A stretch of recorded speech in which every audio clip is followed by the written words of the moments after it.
Existen necesidades que llegan a desarrollarse en diferentes medidas en el ser, desde las más simples hasta las más complejas. Gustos, obsesiones e impulsos que pueden no ser comprendidos en su totalidad, pero que aún sin ser entendidos, llegan a ser atendidos. Personas que poseen trastornos o comportamientos atípicos que les conducen a mantener contacto físico con un cadáver. Esta es una de las condiciones más extrañas estudiadas por distintos sectores de la ciencia. Las parafilias son consideradas y tipificadas como comportamientos atípicos, las que comparten similitudes sensitivas desde el placer sexual hasta la satisfacción producto de las actividades empleadas en cada ejercicio. La necrofilia es uno de los trastornos que mayor rechazo y desaprobación generan en la sociedad. El Manual Diagnóstico y Estadístico de los Trastornos Mentales plasma que estas fantasías o impulsos ocurren durante periodos variados de tiempo, llegando en ocasiones a ser significativos e interfieren en el funcionamiento normal de la persona o en la satisfacción de sus relaciones.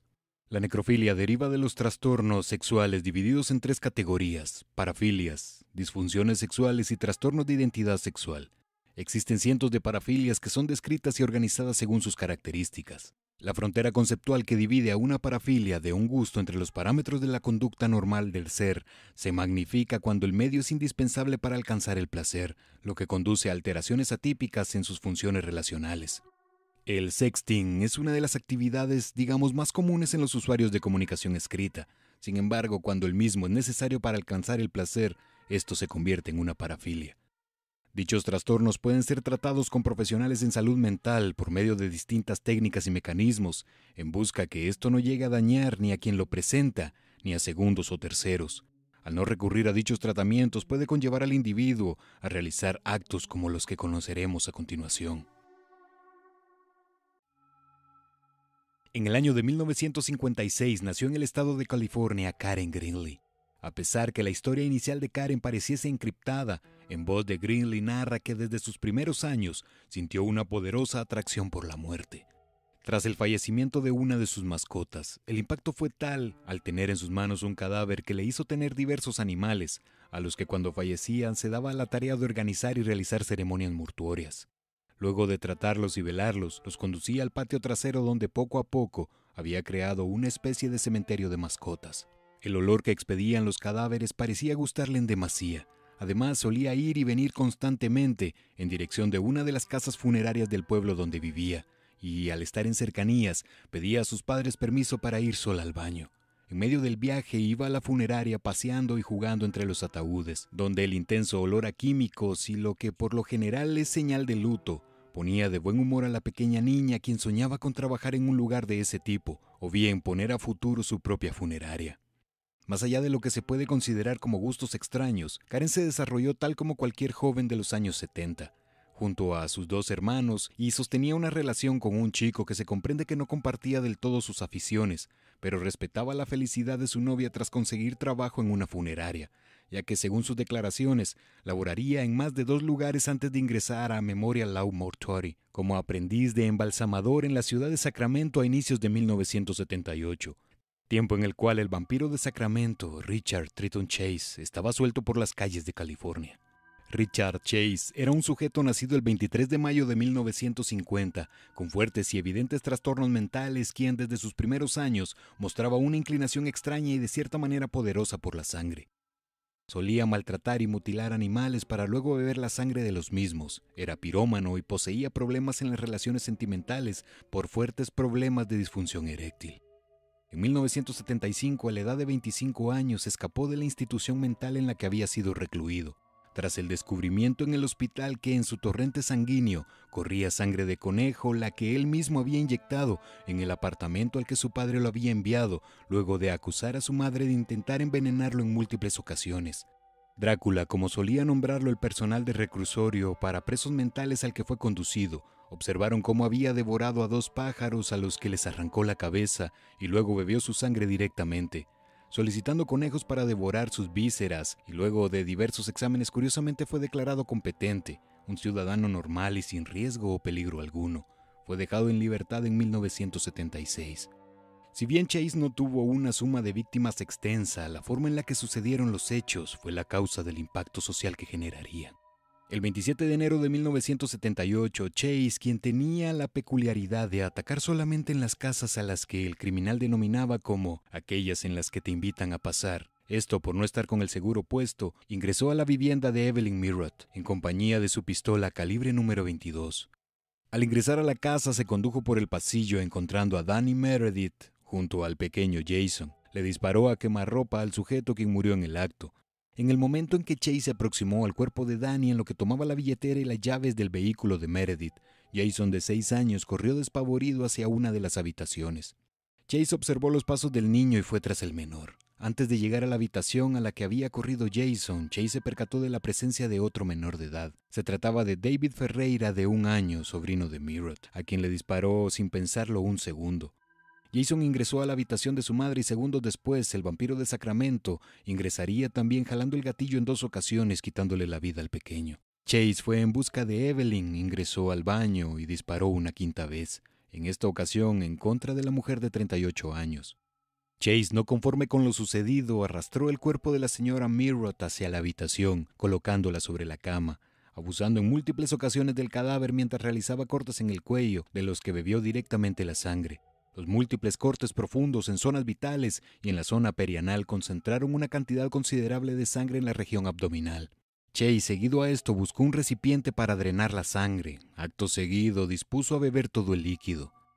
Masticó el cerebro del pequeño y abandonó la casa en compañía de sus restos para devorarlos en su vivienda, dejando múltiples marcas y huellas de sus manos y de su calzado en la escena del crimen.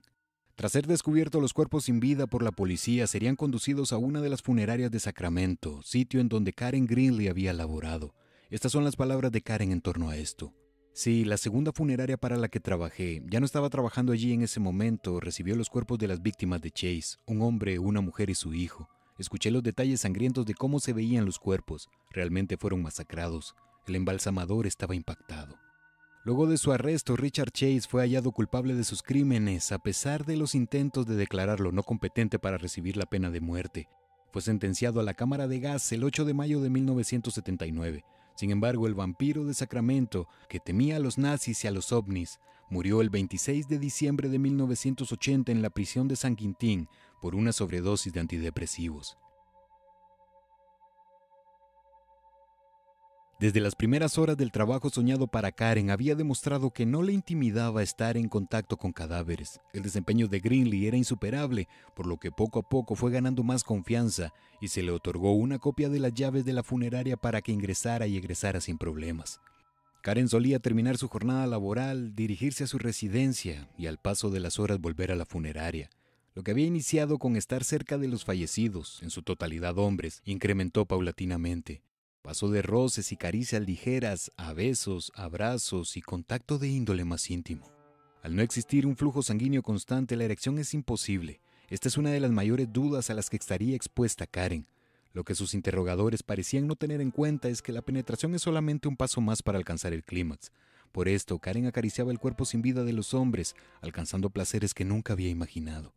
El ambiente era perfecto para el deseo que incrementaba en Karen. El olor, la escena, las frías manos en su cuerpo, el silencio. Todo esto la llevó a sostener este tipo de actividades que en su propia voz afirmaría que fueron cerca de 40 hombres con los que estuvo. Este tipo de hechos no le brindaban más que estrés, pena, remordimiento y sensaciones de culpa seguido a la culminación del acto. Su estabilidad emocional venía en deterioro y así lo mostraba con el resto de sus relaciones más cercanas, hablando de familia, amistades y su pareja sentimental. Karen solía asistir a los entierros de algunos de los sujetos con los que había estado en el pasado varias horas dentro de la funeraria. Parecía que los nexos o los lazos iban más allá de un simple encuentro. Grinley estaba consciente que lo que realizaba estaba mal, pero parecía no poder resistirse al estar frente a un cuerpo recién embalsamado. Estas son las palabras de Karen en torno a esto.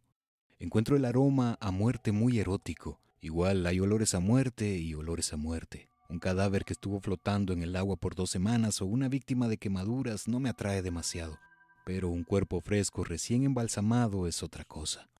En medio de sus habituales encuentros, uno de los cadáveres había mostrado gotas de vital líquido. Percatarse del color escarlata que emanaba de la boca del mismo generó intensos y repetitivos espasmos pélvicos, percibiendo algo que en sí desconocía hasta ese momento, sumado al sabor metálico del fluido que le condujo a intentar explorar nuevas cosas.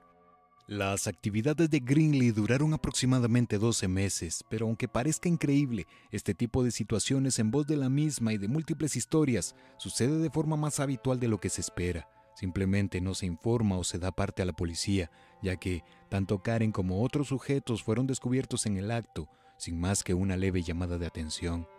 La estabilidad mental y emocional de Karen continuaba en deterioro, y sus varios intentos de quitarse la vida lo evidenciaban. Había abandonado su vivienda y había pasado a residir intermitentemente en una casa de rehabilitación. El lugar estaba ubicado a pocas calles de la funeraria y solía viajar al cementerio en busca de acabar con su vida. Pero en las muchas ocasiones que lo intentó, parecía que algo ocurría que lo impedía. Tal como en uno de sus viajes que descubrió que uno de los ductos que conectaban a la funeraria con el camposanto estaba de cierta manera expuesta.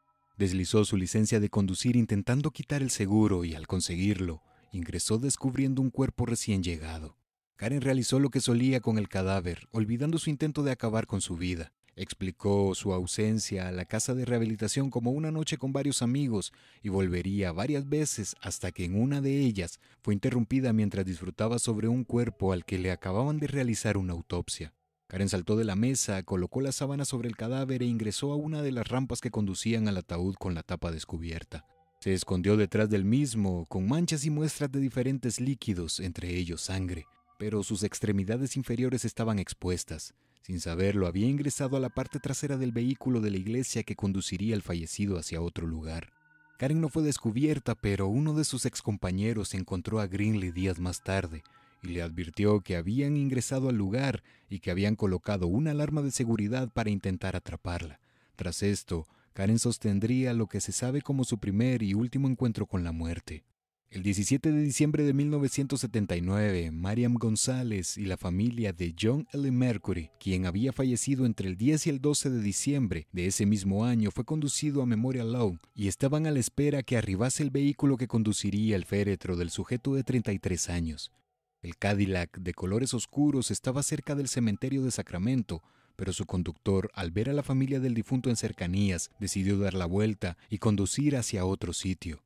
Los minutos pasaban y el automóvil no aparecía. Lo que no sabían era que Karen había hurtado el Cadillac buscando su último encuentro, ya que había decidido que, acto seguido a esto, acabaría por fin con su vida. Llevaba consigo un frasco de calmantes y uno de codeína. La denuncia de la desaparición del cuerpo fue puesta horas más tarde, de ese 17 de diciembre, por lo que habían iniciado las labores de búsqueda.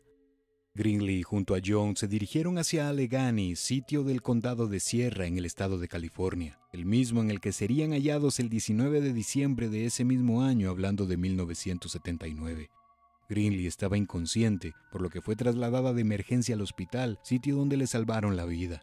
Seguido a esto, tras la denuncia, fue puesta bajo arresto y ligada a proceso por los hechos cometidos en contra del cuerpo de Mercury. La noticia despertó diferentes opiniones en la sociedad. Muchos opinaban que Karen era una mujer que buscaba compañía. La familia de la mujer se vio dividida, unos a favor y otros en contra de Greenlee.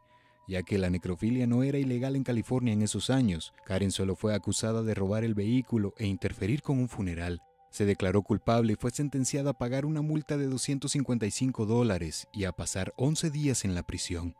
Después de su liberación, su libertad condicional incluyó terapia obligatoria, que en voz de la misma afirma que la ayudó a hacer las paces consigo misma. Naturalmente, luego del fallo, tanto Karen como Memorial Lawn fueron demandados por $1 millón, esto por la madre de John Mercury, alegando angustia emocional severa.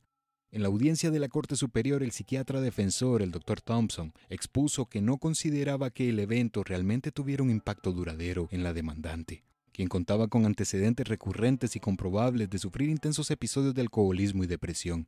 Además, la demanda contó con las declaraciones de algunos de los excompañeros, como el caso de Richard Kapunsky, que testificó ante el jurado que no había razón para sospechar que Greenlee cometería tal crimen, describiéndola como callada y competente.